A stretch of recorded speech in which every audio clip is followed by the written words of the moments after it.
हाँ जी, डॉक्टर साहब बताइए। हेलो जी, हाँ गुड इवनिंग। हाँ जी। Actually should we go for emergency treatment? हाँ, आपको इमरजेंसी ट्रीटमेंट का बिल्कुल नॉलेज होना चाहिए। उसका भी एक लेक्चर आपने बिल्कुल ठीक बताया, उसका लेक्चर हम कंडक्ट करेंगे। ठीक है? ये आपने ठीक बताया, हम कंडक्ट करेंगे, हमें नॉलेज होनी चाहिए, डेफिनिटली होनी चाहिए ओके। कि किस केस में हमें उस पेशेंट को रेफर करना है, किस तरह से हमें जो है अपने लेवल पे जी जी। मैनेज करना है, उसकी नॉलेज होना ज़रूरी है। बिल्कुल, ठीक है। और बिल्कुल ठीक बताया, आयुर्वेद में भी जैसे आर्थिक चिकित्सा बताई गई है। तो थैंक यू। और जो कुरुक्षेत्र यूनिवर्सिटी के क्वेश्चंस में मैंने देखा है आर्थिक चिकित्सा के ऊपर भी कई बार क्वेश्चन बने हैं। तो बेसिक जो सिनेरियो हो सकता है या इमरजेंसी केसेस है उनको कैसे हम अपने लेवल पे हैंडल करेंगे, डील करेंगे और कैसे मैनेज करके हम उसे हायर सेंटर में रेफर करेंगे। वो कंडीशन भी या कोई सीडी का पेशेंट है जैसे all India institute of Ayurveda में भी ऐसे कई सारे इमरजेंसी केसेस हैं उनको कैसे मैनेज करते हैं मैं वो भी सीन्स आपको शेयर करूंगी और करेंगे इसका भी एक लेक्चर हम रखेंगे बिल्कुल। ठीक है? ओके, एक डॉक्टर साहब का है कि ma'am can we wear palazzo pant with kurti और ओनली लेगिन और सलवार? बिल्कुल, अभी के टाइम में प्लाज़ो पैंट भी जो है वो अच्छा उनका लुक दिखाई वियर होता है, दिखाई देता है। तो हाँ, आप प्लाज़ो पैंट भी वियर कर सकते हैं क्योंकि अगर वो बहुत ज़्यादा स्टाइलिश ना हो लेकिन एक प्रोफेशनल वे में जो विज़िबल हो, है ना? बिल्कुल कर सकते हैं। प्लाज़ो पैंट में भी कहूँगी बहुत ब्रॉड वाली नहीं वियर करनी है, ब्रॉड लेग वाली नहीं करनी है। एक होती है प्लाज़ो जो ब्रॉड पैरेलल होते हैं, वैसा नहीं वियर करना है या बहुत ब्रॉड लेग होते हैं नीचे से अम्ब्रेला टाइप वैसा नहीं वियर करना। एक जो सही अटायर में आपको दिखे वो आप कर सकते हैं वियर, वो भी आपके लिए एटिकेटफुल लगेगा। और है हम मैम जो भी पी हाँ, हाँ, बताइए डॉक्टर साहब। मैम मेरा क्वेश्चन ये है कि जैसे कि हम वुलन कोटी सेट आते हैं तो वो वेयर कर सकते हैं। अगर वो कॉटन का हम सेट सूट सेट या फिर सेट यूज करते हैं तो उसके ऊपर क्या वेयर करेंगे? उसके ऊपर अभी विंटर रहेगा, है ना? तो या तो अगर कॉटन आप वूलन कर रहे हैं तो दिक्कत नहीं होगी। अगर वूलन में आपने कोई क्रीम इस तरह के कलर की ड्रेस लिया, पूरा सेट लिया है, तो वो भी ठीक है। लेकिन अगर कॉटन करें डेफिनिटली आपको ठंड लगेगी, तो उसके ऊपर आप जो है एक ब्लेज़र वियर कर सकते हैं। क्योंकि हरियाणा में भी दिल्ली की तरह मेरे ख्याल से बहुत ठंड रहती है। तो अभी तो एग्ज़ाम शुरुआत हुई है, जिस टाइम आपका इंटरव्यू होगा I think it will be extreme mode, extreme winter. तो आप ऊपर से एक ब्लेज़र वियर कर सकते हैं। ज़रूरी नहीं है कि वो बहुत उसके मैचिंग की ही हो या नेवी ही ब्लू कलर की हो। आप मैचिंग में भी जो आपको कंफर्टेबल लगे ना, जो एक अच्छा लुक दे, वो आप वियर कर सकते हैं। और एक और क्वेश्चन और मैम, जैसे क्वेश्चन मैम जो जैसे जो मैरिड मैं वुमेन्स हैं तो उनको मांग और जो बिंदी है वो लगाना चाहिए या नहीं लगाना चाहिए? हाँ, ये आपने पॉइंट मुझे अच्छा बताया है। जो एक बिंदी होती है, वो अगर आप छोटी बिंदी कैरी करते हैं, तो एक मैच्योरिटी शो करती है। तो if you want to have it, आप एक स्मॉल बिंदी लगा सकते हैं, ज़्यादा ब्रॉड या अप साइड जो ब्रॉड हैबिट होती है कई लोगों की, हरियाणा में उतनी नहीं होती, जैसे मैंने वेस्ट बंगाल में अलग उसमें देखा है। तो बहुत ब्रॉड अपर साइड बिंदी आप अवॉइड कीजिए। स्मॉल बिंदी जो होती है, वो मैच्योर लुक देती है। तो जितनी भी हमारे फीमेल डॉक्टर्स हैं, वो कैरी कर सकती हैं इफ दे वांट। बाकी आपने कहा जो है सिंदूर, तो वो आप हाँ, वो तो आपकी उसमें है, हमारे उसमें होता है, तो डेफिनिटली आप कर सकते हैं, बिल्कुल। रिचुअल्स में हो जाता है, तो हाँ, ये तो बेसिक चीज़ें हैं, तो वो भी आपकी स्मॉल हो, छोटा हो, बहुत ज़्यादा वो जो है भड़क ऐसे अलग से ना लगे, है ना? जो सिंपल एटिकेट्स के साथ तो कर सकते हैं डेफिनिटली, ठीक है? और एक क्वेश्चन है मैम जो अभी पीजी कर रहे हैं और ना ना ही कहीं पर प्रैक्टिस कर रहे हैं, पीजी नहीं कर रहे हैं और ना ही अभी कहीं पर प्रैक्टिस कर रहे हैं, उनके लिए इंटरव्यू में डिसएडवांटेज रहेगी या कोई फ़र्क नहीं पड़ेगा? देखो, ये हमने पहले भी डिस्कस किया था, ये आपका मैटर करता है कि आप में कॉन्फिडेंस कितना है, नॉलेज कैसी है। मान लो आपके पास आपने पीएचडी डिग्री, आपने बहुत सारी डिग्रीज़ अलग-अलग लिया हुआ है, अलग-अलग क कई कोर्सेज़ किए हुए हैं, लेकिन आपको नॉलेज ही नहीं है, आप बता ही नहीं पा रहे हो, तो मैटर ही नहीं करेगा आपके पास कितनी बड़ी डिग्री है, आपने एमडी, पीएचडी सब किया है। इफ यू आर ऑन क्योंकि बीएमएस लेवल की जॉब है, आप सभी जानते हैं, आपने बीएमएस किया है और लेकिन आपको एक आंसर रखना है कि एट दैट टाइम आप क्या कर रहे हैं। जैसे फीमेल कैंडिडेट के लिए मैंने कहा था आपको ये नहीं कहना है मेरी शादी हो गई, मैं जॉब नहीं कर पाई या मेरा बेबी हो गया, तो मैं कुछ नहीं कर रही हूँ या मैं कुछ नहीं कर पाई। वो एक्सक्यूज़ नहीं देना। रिसेंट में ऐसा कोई हुआ है तो आप कह सकते हो कि मैंने इतने 1-2 महीने की लीव ली है, इसके बाद मैं वापस यहाँ पे जॉइन करने वाली हूँ या फिर मैं ये कर रही थी। बहुत बड़े टाइम का अपना गैप जो है एक मैं कहूँगी ऐसे इम्पैक्ट से नहीं बताना है, उसका रीज़न अभी से फाइनलाइज़ करके रखो और ये बीएमएस लेवल की जॉब है, अगर आपकी नॉलेज अच्छी है, आप जो क्वेश्चन पूछ रही हैं, वो सारा आपका क्लियरली अच्छे से इंटरव्यू गया है, तो no need to worry. Ma'am wrist ठीक है? वॉच का कैसे? Wrist watch wrist watch carry में कर सकते हाँ, कैरी कर सकते हैं और वो भी मैं कहूँगी कि आप सिंपल ही रखें, बहुत ज़्यादा शाइनी ना हो, है ना? वैसी ज़्यादा मैं कहूँगी फीमेल्स को हैबिट होती है, जैसे उसमें बहुत ज़्यादा सितारे होते हैं, ऑल्दो वो सुंदर लगती है, अच्छी लगती है, लेकिन मैं कहूँगी इंटरव्यू के टाइम के लिए जो सिंपल टाइटन वगैरह की मैं नोट कंपनी का वो नहीं कर रही, सिंपल जो होती है, वो आप कैरी कर सकते हैं, है ना? बहुत ज़्यादा शाइनी या अलग से दिखने वाली, तड़क-भड़क वाली रोज़ गोल्ड इंटरव्यू वाले दिन आप अवॉइड कर सकते हैं। हैं विद लेदर बकल तो हम यूज कर सकते हैं। हुँ, हुँ। हाँ जी, विद डॉक्टर लेदर साहब। बकल यूज कर सकते हैं। आपकी वॉइस मुझे नहीं समझ आई लेकिन मैसेज में दिख रहा है एप्पल वॉच। हाँ, कर सकते हैं, कर सकते हैं।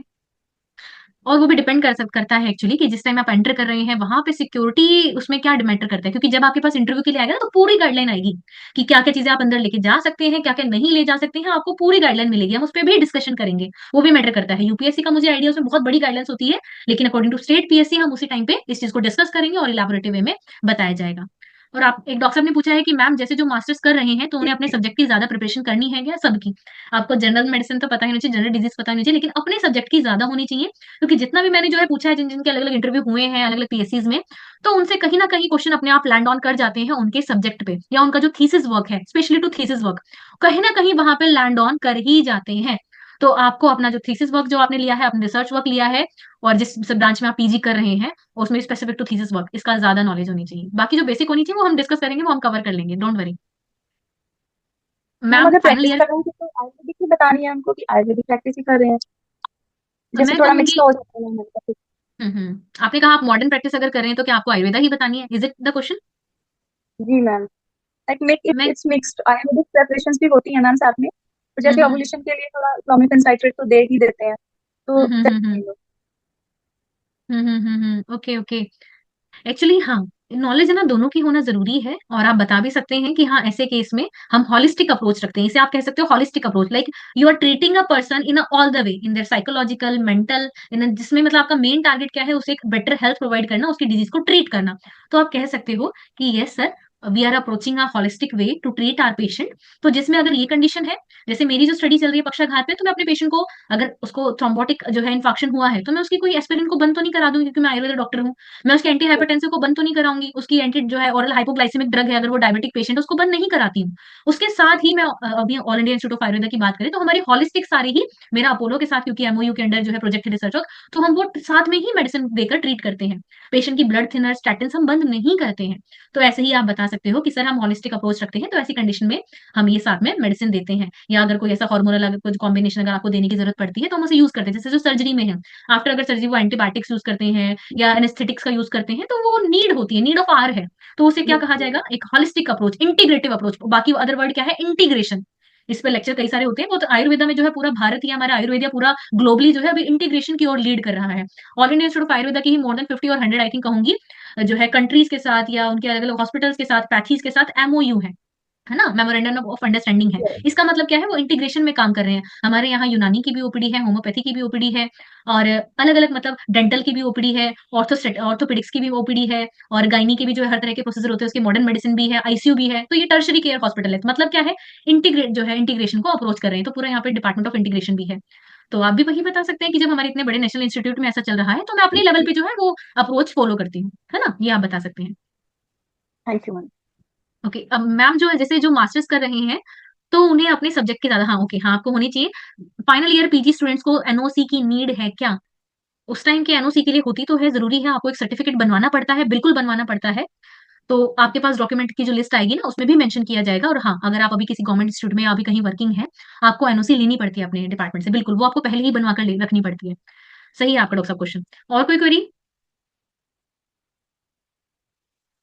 हम्म। और कोई टॉपिक आप बताना चाहते हैं कि मैम इसकी वजह से डॉक्टर साहब ने बताया इमरजेंसी ट्रीटमेंट, तो हाँ इस पे हम लेक्चर लेंगे। और कोई? मैम शल्य चिकित्सा का भी कुछ होएगा उसमें, ऐसा क्वेश्चनिंग जैसे शल्य शल्य की, चिकित्सा तो। शल्य की जो बेसिक बहुत डिजीज है, वो हम कवर करेंगे, है ना, बेसिक जितना, जैसे अर्श भगंदर ये जो है वो सारे कवर करेंगे बहुत इलेबोरेटिव वे में। और आपको जो है शार कर्म, अग्नि कर्म, if you belong with that branch, तो आपको इनका थोड़ा अपने बारे में भी कवर करना, क्योंकि सारे हम ब्रांच कवर नहीं कर सकते, यहाँ बेसिक डिजीज कवर करेंगे। लेकिन जो भी शल्य डिपार्टमेंट से बिलोंग करते हैं या वो इस तरह के जो भी ट्रीटमेंट में है, उनका इस तरह की प्रैक्टिस है, तो आपको डेफिनेटली जलोका कर्म कैसे करते हैं, सारा प्रोसीजर जो मैंने शिशु संहिता में आपको सारा पढ़ाया था, है ना, हमारे सारे बहुत डिटेल लेक्चर हुए थे, अग्नि कर्म कैसे करते हैं, यंत्र है, शस्त्र है, उनकी बेसिक नॉलेज होनी चाहिए। एक ये भी मैटर कर जाता है कि जो हमारे पैनलिस्ट हैं वो किस ब्रांच से हैं, तो बहुत जेन्युइन है, वो जिस ब्रांच से होंगे उस ब्रांच से ज्यादा क्वेश्चन पूछे जाते हैं, है ना। तो it's totally up to your luck और डेस्टिनी कि उस दिन किस डिपार्टमेंट के पैनलिस्ट रहते हैं, और उसी के अकॉर्डिंग थोड़ा आपका इंटरव्यू लीड भी करेगा, नो डाउट। तो ओके। जनरल नॉलेज तो सबको होनी ही चाहिए। बाकी क्वेश्चन है मैम डोमिसाइल रिक्वायर्ड, तो जो हरियाणा के कैंडिडेट्स हैं उनके लिए तो डोमिसाइल रिक्वायर्ड है ही। Okay, ma'am, one of my friend is on for 7 month pregnancy.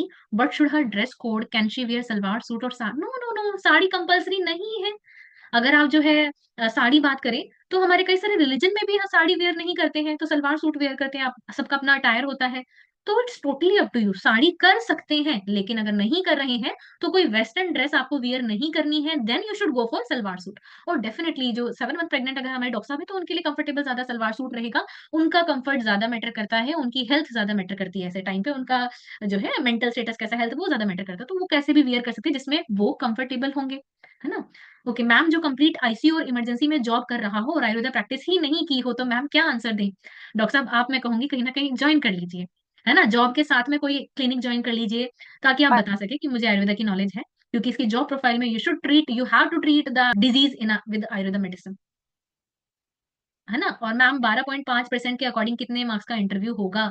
तो हाँ, वो बनाए थे जैसे 150 का, क्योंकि आपका हुआ है, तो उसके जो है 150 के ही मैं कहूंगी कि 80.75 उतना जो है उसका जो है उसका कंसिडर किया जाएगा आपके इस फाइनल सिलेक्शन के लिए।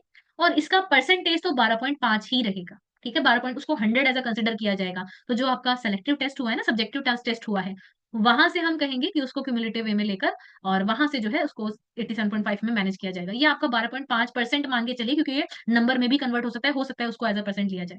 क्वेरी? ठीक है, okay then, that's all for today, all the best, take care. और भी कोई क्वेरी हो आप मुझे मैसेज भी कर सकते हैं, या कोई और आपकी गाइडेंस है, या फिर और कुछ जो है सेशन से रिलेटेड क्या हम मॉडिफाई कर सकते हैं, डेफिनेटली ऑल आर वेलकम। और all the best, take care. एक और क्वेश्चन है मैम, हमारे सर कह रहे हैं कि इंटरव्यू में कोई 0 मार्क्स नहीं दे सकती हैं, ऐसा होता है क्या? 0 मार्क्स तो नहीं कहूंगी, लेकिन अगर उनको कोई आपकी चीज जो है नहीं सही लगी है, तो अलग अलग नॉर्म्स होते हैं।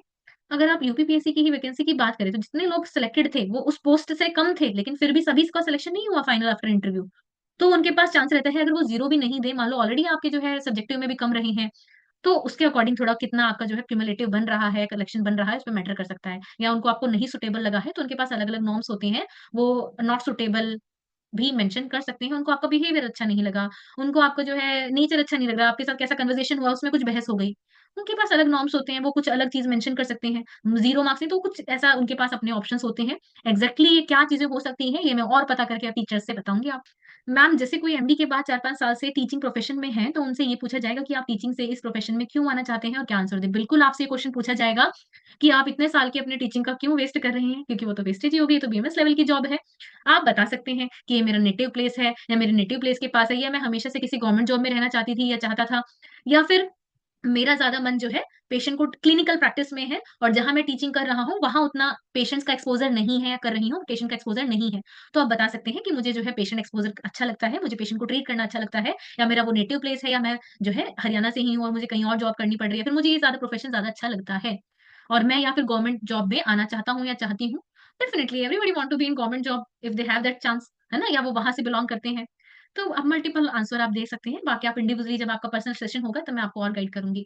मैम, कम एज का डिसएडवांटेज होता है क्या, मीन्स कम मार्क्स लगते हैं क्या? हाँ, ये तो मेंशन किया ही हुआ है एक्चुअली। इसमें नहीं ऐसा होता है कि जब अगर मान लो आपके मार्क्स सेम है, तो अलग अलग ऑप्शन होते हैं, वो इसमें दे दिया जाएगा, जैसे सिलेक्शन का जो क्राइटेरिया है हरियाणा पीएससी ने क्या रखा है वो बताया जाएगा। मैं और आपको थोड़े इसमें और देखकर बताऊंगी। तो क्वालिफिकेशन होती है, एज क्राइटेरिया होता है, आपके जो है बीएमएस क्यूमुलेटिव मार्क्स, या अगर आपके बिल्कुल ही मार्क्स मैच कर रहे हैं, तो कुछ तो होता है रैंक वाइज भी रखने के लिए, या किसको सेलेक्ट करना है उस पर रखने के लिए। कम एज का कुछ डिसएडवांटेज नहीं है, जितना जल्दी आप जॉब ले रहे हैं वो सब अच्छा है। अगर आपका फिर देखा जाता है किसकी, हाँ थोड़ा ये होता है कि आपके पास क्वालिफिकेशन कितना है, आपके मार्क्स कितना रहे हैं बीएमएस में, आपके एमडी में, बीएमएस के लिए मेनली वो देखा जाता है।